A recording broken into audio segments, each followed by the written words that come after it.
Mesdames, Messieurs, nous voici à l'orée de notre relance industrielle avec les démarches et plans du nouveau directeur général de notre chère société, la Sonacos.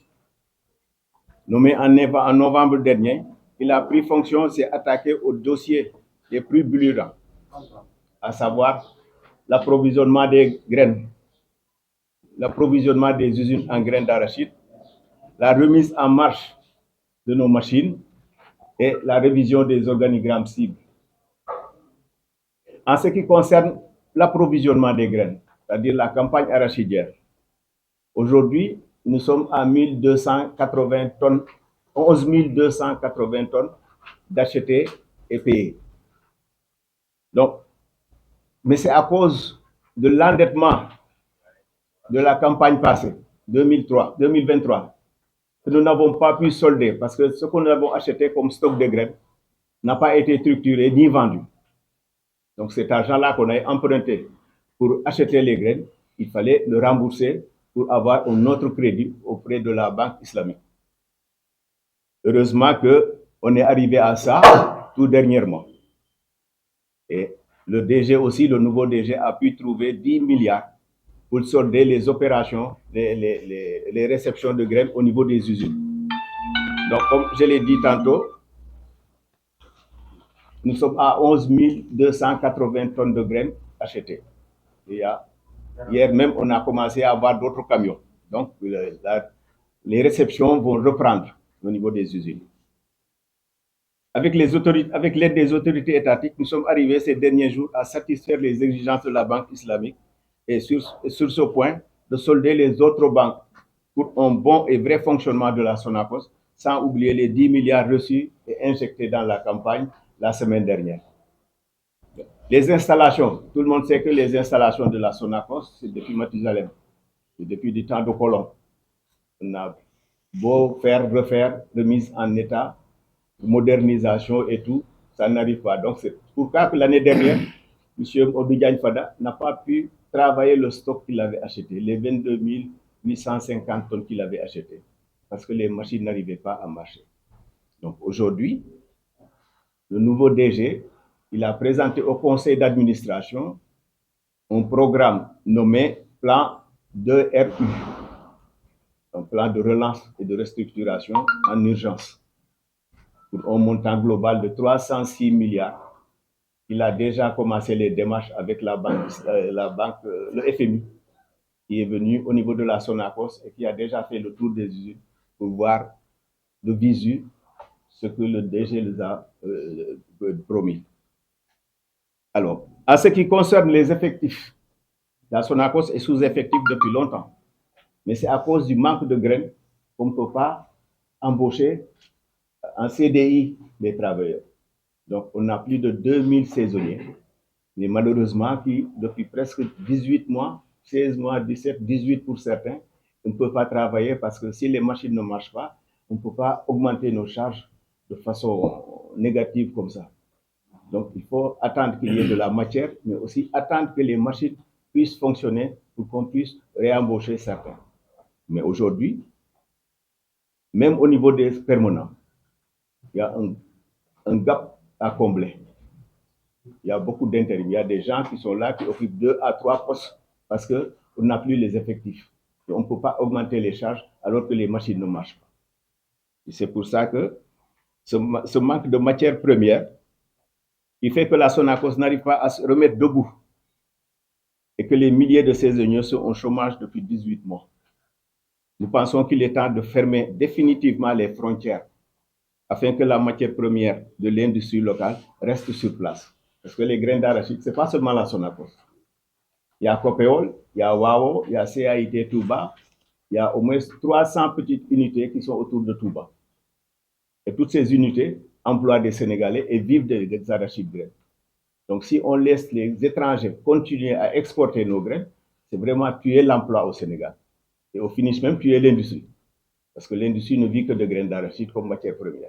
Donc si on n'arrive pas à avoir cette matière première qui est nécessaire au fonctionnement des usines, vraiment, on ne peut pas employer les Sénégalais. Et à la longue, les usines vont fermer.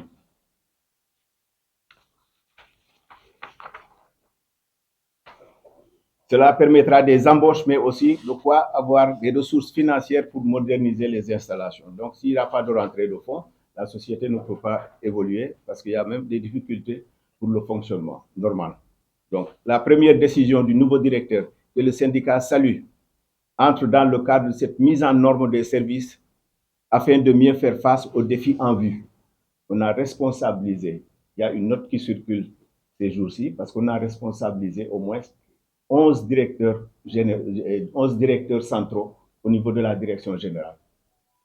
C'est des gens qui étaient déjà directeurs pour la plupart, et il n'y a que 3 nouveaux anciens chefs de service qu'on a promus comme directeurs. Donc, pour dire que, comme certains le disent dans la presse, il n'y a pas d'augmentation du personnel, ni presque de charge. Parce que c'est un transfert de directeur, un directeur qui quitte une direction pour aller vers une autre, ça ne demande pas une augmentation de salaire. C'est pour la réorganisation, pour être beaucoup plus responsable, pour être beaucoup plus efficace dans le travail. Et tous ces directeurs nommés-là, les 11, comment ils s'appellent, les 8 ou 9 étaient déjà directeurs. Donc, il n'y a que ces 3 chefs de service qui sont promus comme directeurs parce qu'ils n'avaient plus de directeur au niveau de leur service. Et c'est des gens de la maison qui ont fait au minimum plus de 15 ans, d'autres plus de 20 ans d'ancienneté. Donc, il n'y a pas de nouveau là-dedans. Et c'est ça qui est nécessaire aussi pour que, par rapport à la relance qu'il veut imprimer au niveau de la Sonacos, il faut qu'il y ait des gens, on responsabilise des agents pour la prise en charge de ces défis-là. Voilà. Le syndicat national dit oui, car c'est d'une promotion interne tant souhaitée et mise en ligne. Dès son arrivée, la première doléance que nous avons posée, nous avons dit qu'il manque d'effectifs dans les usines. Mais nous savons pourquoi, parce qu'il n'y a pas de matière première. Mais quand même, il y a beaucoup de postes vacants, surtout au niveau de la haute maîtrise et des ingénieurs. Donc, nous souhaitons qu'il y ait promotion interne pour qu'ils n'aillent pas vers ses anciennes connaissances ou ailleurs pour nous amener des ingénieurs ou bien des cadres. Nous souhaitons que la promotion interne soit appliquée et vraiment c'est ce qu'il a fait dans sa globalité. C'est pourquoi le syndicat salue vraiment cet acte de courage qu'il vient de faire. Nous sollicitons le soutien aussi des autorités étatiques pour la disposition des fonds de modernisation des ateliers. Parce que je vous l'ai dit tantôt, pour 306 milliards, il faut qu'il y ait la main de l'État comme garantie. Mais c'est au directeur général d'aller faire ses démarches auprès de la Banque, le Fonds monétaire international et les autres instances, les institutions financières, pour trouver les moyens de sa politique. Mais il faut qu'il y ait l'aide de l'État dans tout cela. Pour l'approvisionnement aussi en matières premières, ce qui va entraîner de facto des embauches tant souhaitées, tant demandées, parce qu'il y a de ces saisonniers il faut au moins 20 ans, 25 ans de saisonniers, de CDD. Vraiment, ils ne vivent que de la Sonacos et ne comptent que sur la Sonacos pour avoir des CDI. Et vraiment, il est grand temps qu'on puisse remettre les machines en marche, avoir un bon approvisionnement en greffes pour que vraiment ces 2000 saisonniers pères de famille puissent avoir des CDI dans leur grande majorité. Il fut de temps, la Sonacos avait plus de 2600 permanents et près de 6000 saisonniers. Aujourd'hui, on est à peine à moins de 500 permanents. Mais on est au moins à plus de 2000 saisonniers. Mais c'est le manque de graines qui fait qu'on ne peut pas augmenter les charges négatives. Voilà. Donc, nous soutenons la vision et l'engagement du nouveau directeur général et sommes prêts à soutenir aussi pour l'aboutissement dans les meilleurs délais afin que la Sonacos retrouve son lustre d'antan. Je vous remercie de votre aimable attention.